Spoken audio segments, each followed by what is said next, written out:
Séance 5. Assembler les éléments du savoir-être dans une situation de travail. Cette séance comporte 5 parties. Le retour sur les comportements, la situation, l'enseignement, le savoir et la situation, et l'assemblage stratégique des éléments de la situation. Retour sur la séance précédente qui portait sur les comportements associés au savoir-être. Voici les concepts clés avec lesquels nous avons travaillé jusqu'à maintenant. Voici un petit rappel de leur signification. La situation de travail, elle détermine l'environnement de l'exercice d'une profession.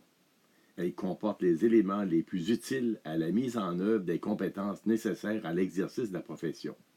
Domaine d'activité, but, lieu, acteurs, règles, temporalité, instruments, tâches constituent les éléments composants d'une situation de travail. Le savoir-être et les attitudes. Le savoir-être est une connaissance comportementale qui permet à une personne de se représenter les comportements professionnels qu'elle doit manifester lors de la réalisation de ses tâches selon les situations particulières. Les attitudes, quant à elles, constituent un état d'esprit qu'une personne adopte à l'égard d'elle-même ou envers les autres dans une situation, selon les circonstances ou les événements qui l'incitent à une manière d'être ou d'agir. Le savoir-être constitue ce que nous voulons que l'apprenant apprenne et l'attitude constitue la manifestation que l'apprenant adopte lors de la réalisation de ses tâches. Les enjeux. Les enjeux, c'est le risque qui fait en sorte que le résultat attendu d'une tâche pourrait ne pas être atteint. Ces enjeux peuvent être au niveau relationnel, technologique ou manuel. Les comportements. Ils constituent la partie observable du savoir-être à manifester. C'est ce que la personne doit manifester pour agir en professionnel et établir un lien de confiance avec le ou les bénéficiaires de son travail. Il faut généralement plusieurs comportements pour observer le développement d'un savoir-être. Les comportements peuvent être distincts d'une compétence à l'autre. Les tâches. Les tâches constituent les activités motrices et mentales de la fonction de travail. Elles constituent la responsabilité de la personne qui exerce cette fonction. Les circonstances. C'est ce qui caractérise un événement et qui détermine le contexte d'une tâche. Elles doivent être considérées pour qu'une personne compétente soit en mesure d'atteindre le résultat attendu de ses responsabilités professionnelles. Les circonstances sont des particularités qui font en sorte de rendre spécifique une pratique de travail. C'est à partir des circonstances que la personne situe ses repères pour ajuster ses comportements professionnels.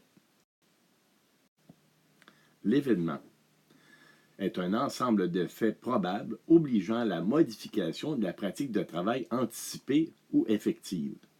Elle est utilisée dans la formation comme un déclencheur de la nécessité d'adaptation de ces pratiques. Un événement est ce qui donne sa dynamique à la tâche du professionnel dans une situation de travail. La pratique adaptée. La pratique représente un ensemble ordonné d'opérations, manœuvres, méthodes, techniques, procédures, protocoles ou instructions, qui sont motrices et mentales et qui permettent de réaliser en tout ou en partie une tâche selon un contexte en tenant compte des événements et des circonstances qui s'y déroulent tout en assurant l'atteinte du résultat attendu. Le résultat attendu, c'est ce que l'on attend de la tâche à réaliser. Il détermine la satisfaction du bénéficiaire de la tâche qui a été réalisée. Le résultat attendu peut être quantitatif ou qualitatif. La réflexivité, c'est la capacité d'une personne à se prendre elle-même comme objet d'étude et de critique. Voici le tableau synthèse des travaux que nous avons réalisés ensemble lors de notre dernière séance. C'est à partir de ce travail que le lien pourra être fait entre la thématique actuelle d'assemblage des éléments de la situation de travail et ce qui a été traité depuis le début de nos rencontres.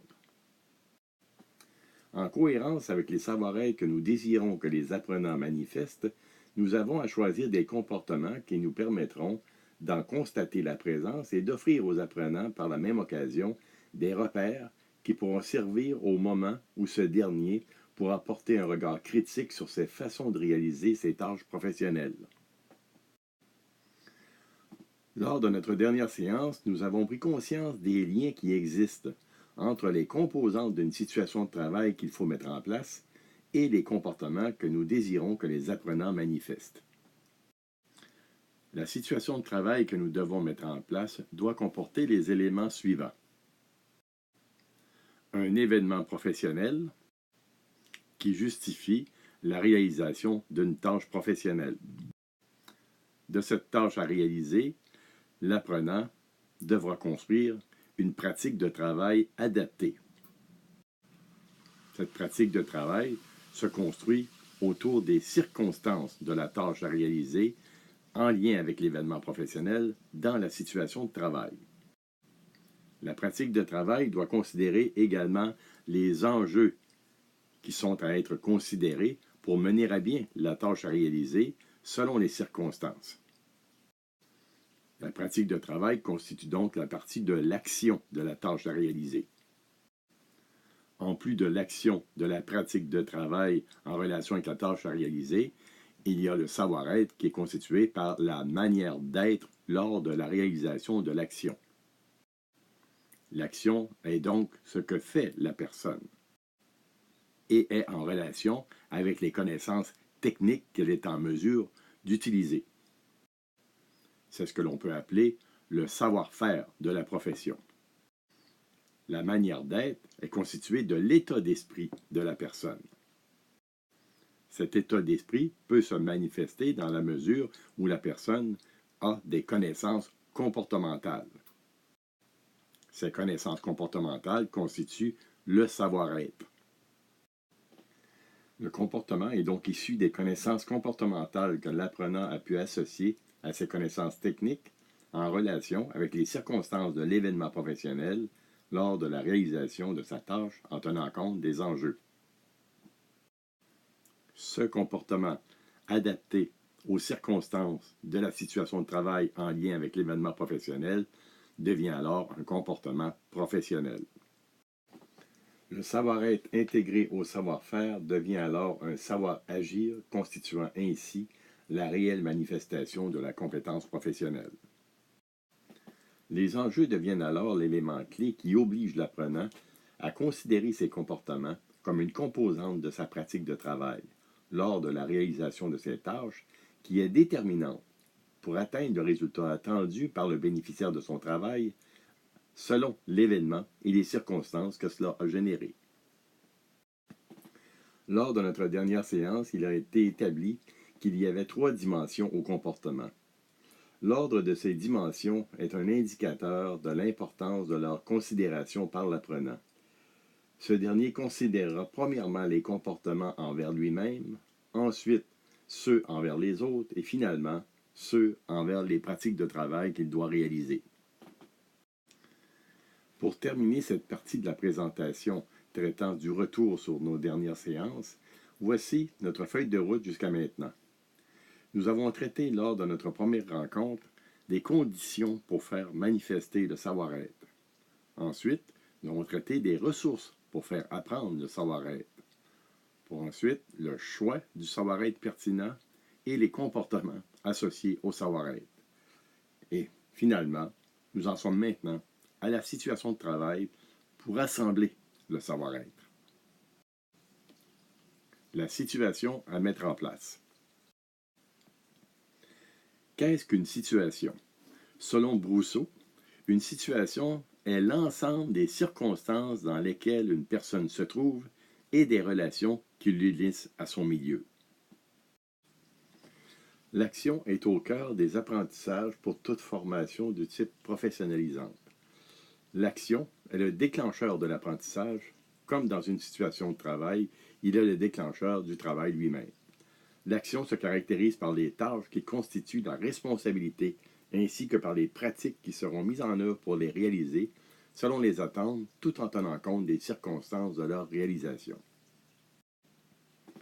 La question que l'on peut se poser est comment l'ensemble des éléments d'une situation de travail s'assemblent pour faire en sorte qu'elle puisse favoriser la compréhension de manifester les comportements pertinents.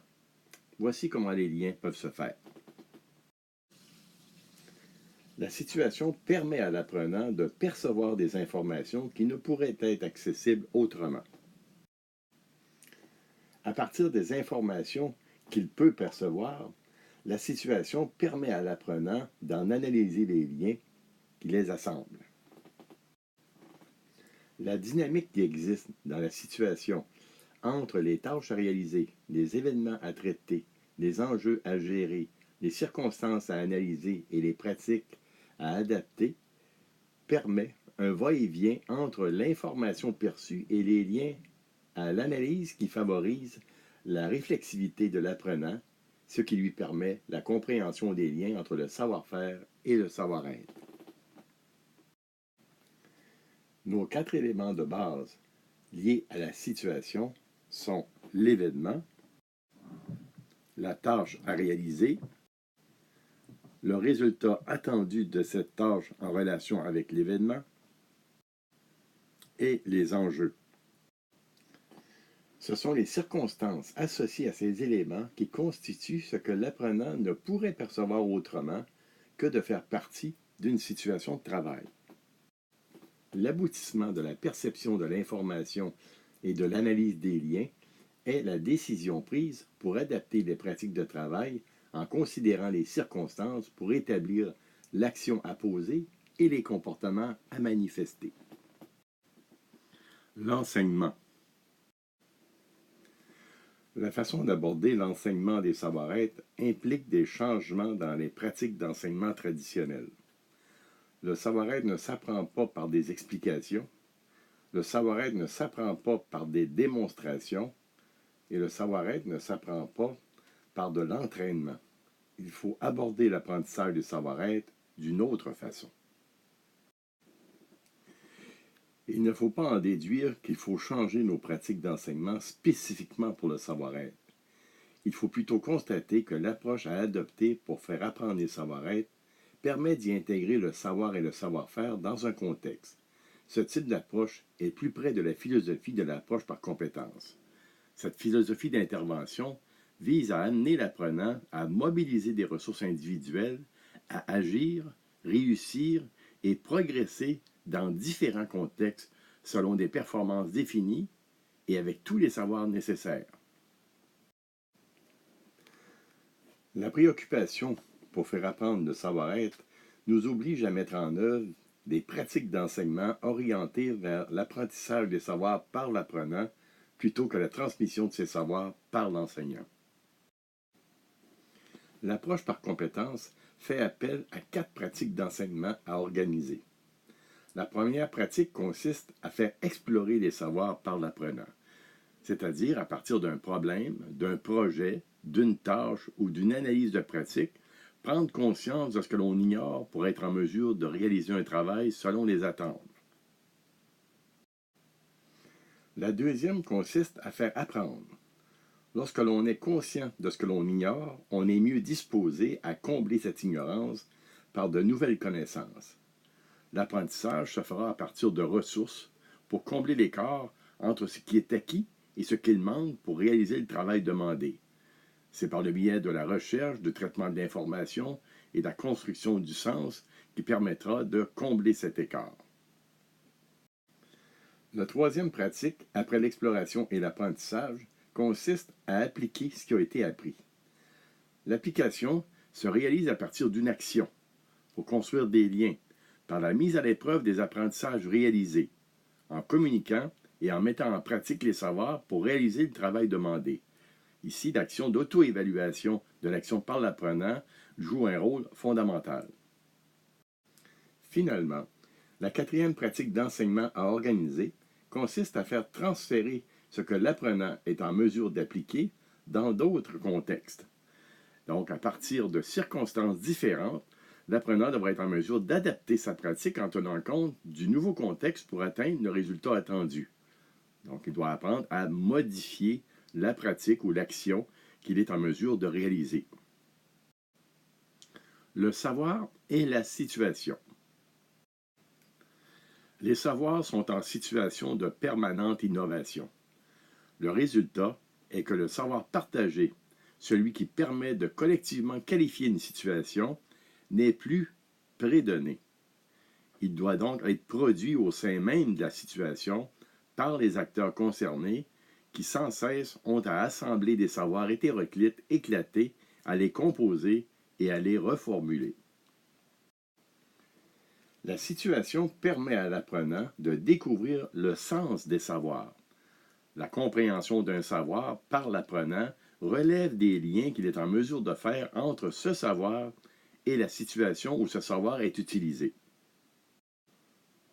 La raison pour laquelle la mise en place de situations est nécessaire à l'apprenant pour comprendre le savoir-être, c'est que la manifestation d'une attitude est le résultat d'un apprentissage implicite. De la même manière que l'apprentissage d'une langue se fait de façon implicite en l'utilisant en situation de communication, le savoir-être professionnel se développe en vivant des situations de travail. La situation de travail que vous allez organiser dans le milieu de formation deviendra alors une situation didactique qui aura pour effet de favoriser le développement de la compétence professionnelle de l'apprenant. En formation professionnelle, le savoir prend son sens dans la situation de travail où il est utilisé. C'est pour cette raison que la situation de travail que l'on peut observer dans la réalité peut être reproduite dans le milieu de formation pour en faire une situation didactique.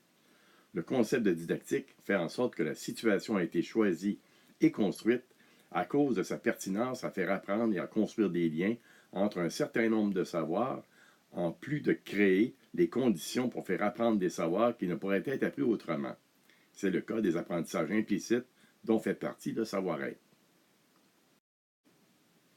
L'élément clé au cœur de la situation de travail est la tâche à faire réaliser. Au départ, il y a un travail à faire qui correspond à une tâche. Cette tâche représente ce que l'apprenant doit faire et s'articule autour d'un objectif d'apprentissage à faire réaliser.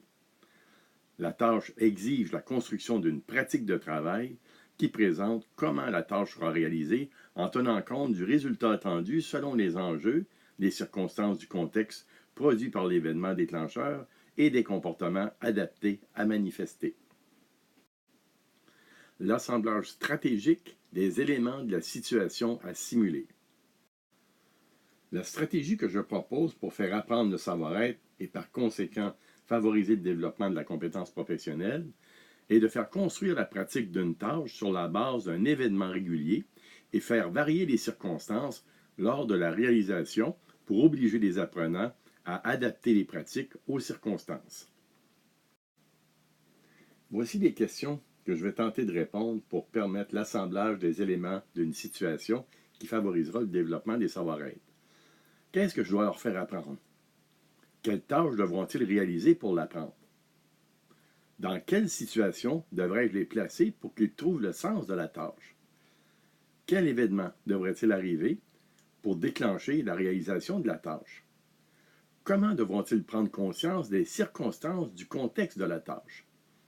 Comment vont-ils juger des enjeux de la tâche à réaliser? Comment vont-ils construire la pratique adaptée? Comment vont-ils identifier les comportements pertinents à manifester? Comment vont-ils prendre conscience de la pertinence de la pratique construite? Et finalement, comment vont-ils évaluer leur pratique? Pour vous aider à comprendre l'assemblage des éléments du savoir-être dans une situation, j'ai construit une représentation de ce qui doit être considéré et leurs liens. Comme je l'ai déjà indiqué, il est parfois complexe d'expliquer quelque chose de simple. Dans les faits, il s'agit de placer l'apprenant dans une situation didactique qui reflète une situation de travail. La représentation que je vais vous présenter explique ce qui se passe lorsque l'on met en œuvre ce type de pratique d'enseignement. J'ai divisé les éléments en deux catégories. Ce qu'il faut comme enseignant mettre en place et ce qui permet l'assemblage des éléments. Ce que vous allez mettre en place pour permettre l'assemblage des éléments a pour objectif de faire comprendre le savoir-être par l'apprenant. Ce que vous allez mettre en place doit faire manifester la compétence professionnelle. Il doit faire comprendre le contexte par l'apprenant, doit faire réaliser les apprentissages et doit faire considérer par l'apprenant l'environnement de travail lorsqu'il réalise ses tâches.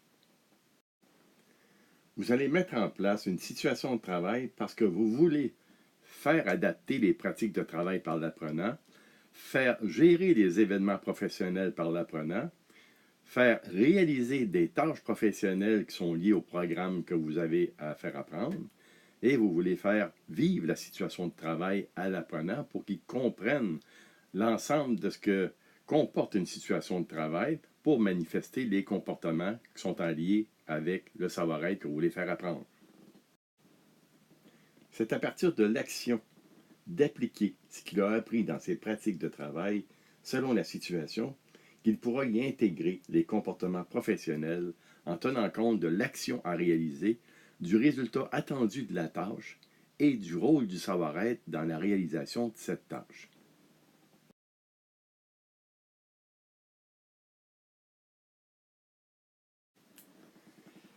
L'étape de faire l'application est préalable à celle de faire agir. L'application permet de découvrir le sens des savoirs, tandis que l'agir permet la construction des liens entre les éléments de la situation. Le pouvoir d'agir pour l'apprenant consiste à manifester sa compétence professionnelle. Une personne compétente est en mesure de gérer les enjeux des différents événements professionnels auxquels il aura à faire face, ainsi que de considérer l'influence du but de sa fonction de travail sur ses attitudes.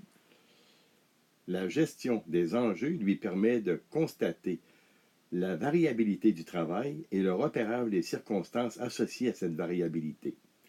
La considération de ces enjeux se reflète dans les actions clés de ces actions professionnelles, telles l'exécution des gestes, la communication avec les autres personnes de son environnement de travail, les analyses à faire, les documents à utiliser, les recherches à réaliser et les décisions à prendre. De façon plus spécifique, voici ce que vous devriez faire pour mettre en place une situation didactique qui permettra aux apprenants d'assembler les éléments de la situation de travail pour comprendre le sens des savoir-être et par conséquent manifester les attitudes selon les tâches dont ils auront la responsabilité. Pour faire manifester la compétence professionnelle, il devra lier les savoir-faire et les savoir-être au contexte de formation. Pour comprendre le contexte, il devra être en mesure de lier le savoir à la compréhension du contexte des tâches à réaliser. Pour réaliser les apprentissages, il devra réaliser des tâches, des projets, résoudre des problèmes, analyser des pratiques et faire des expériences. Pour considérer l'environnement de travail, il devra faire de la recherche du sens des savoirs à partir d'un événement, de son contexte, dans une situation de travail artificielle. Pour adapter les pratiques de travail, il devra construire des façons de faire qui devront s'adapter aux variations des circonstances des tâches à réaliser. Pour gérer les événements professionnels, on devra rendre l'apprenant responsable de ses apprentissages. Pour réaliser les tâches professionnelles, il faudra lui fournir une description des tâches pour que l'apprenant puisse être en mesure de comprendre ce qu'il a à faire. Et finalement, pour vivre la situation de travail, il faudra rendre le milieu de formation similaire à un milieu de travail. Pour terminer, voici sous une autre forme un tableau synthèse qui peut nous permettre de construire une situation didactique cohérente à partir d'un savoir-être professionnel clé à faire développer. C'est ce que nous traiterons lors de notre prochaine rencontre.